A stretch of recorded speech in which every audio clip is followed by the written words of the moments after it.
Washington state government is in the throes of a serious fiscal crisis. I am James Olsen, and I want to be your 23rd Legislative District State Representative, position number 2. To reach that end, I'm beginning a series of what I call VoteOlsen23-Manifesto, statements of my goals, frank analysis of the current fiscal crisis, and equally important, a fine dissection of what the Washington State Democrat Party has done to cause this fiasco, and most importantly, what Ms. Rolfes, the incumbent, has done to further this crisis.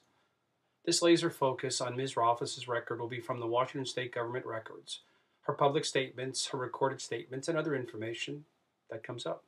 Transparency of our current leaders is critical to understanding how serious our problems are.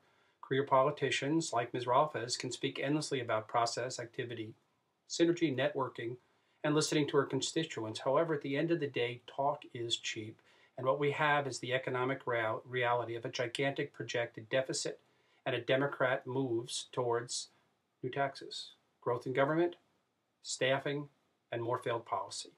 The proof is in the pudding and not in the characterization by career politicians of the success of the pudding. My VoteOlsen23 manifestos will be projected out to viewers, available on my website, www.VoteOlsen23.com, and hopefully be passed around to District 23 voters. I firmly believe the more voters learn about Ms. Rolfes' performance, her goals and actions, the clearer will be the realization that she is part of the problem.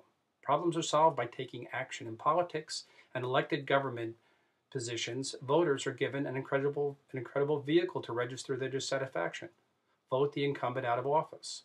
I will lay out Ms. Rolfes' legislative actions, and you, the voter, will be the judge. Cast your ballot for the change you want. Remember all the promise of hope and change. It's time to issue a report card. One of the pieces of groundwork before I look at my first issue is to make it clear Ms. Rolfes is a Democrat. Ms. Rolfes indicated on her candidacy statement, she indicated freely and of her own volition that she prefers the Democrat Party. Ms. Rolfes also voted the vast majority of the time with her party, the Democrat Party, and is a stakeholder in our current state of fiscal mess. Ms. Rolfes also voted for the Democrat House Leader Frank Chopp, and as a direct result, Ms. Rolfes owns the agenda set by the House Majority Leader Frank Chopp, the Democrat.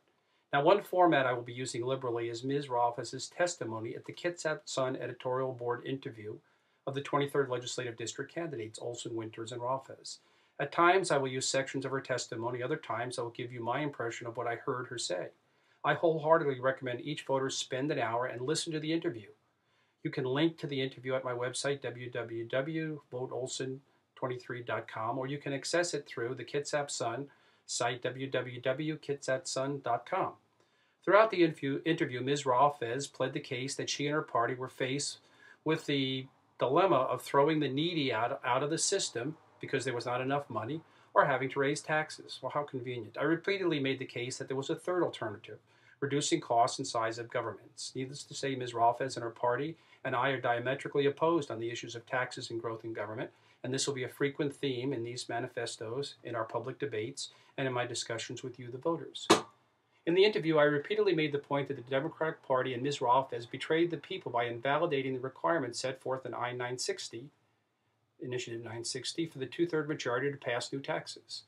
Governor Christine Gregoire and her Democrat allies trashed the People's Initiative and passed new taxes this time with a 50% plus one vote bar. I pressed Ms. Rolfes why the governor and Democrat legislator also did not use the same emergency provision that they used to crack open Initiative 960, to crack open all existing public employee and union contracts, to use that to drive down the salaries and benefits, to eliminate the illuminating, or at least ameliorate the looming $3.8 billion deficit in the next biennial budget. Ms. Rolfes did not, or could not, or would not justify why her party refused to look into the option, although to most savvy people the reason is apparent. The Democrats, including Ms. Rolfes, are not going to challenge the Democrat-friendly, powerful, and very rich unions. I'm James Olsen. I'm running for 23rd Legislative District Representative, position number 2. Thank you.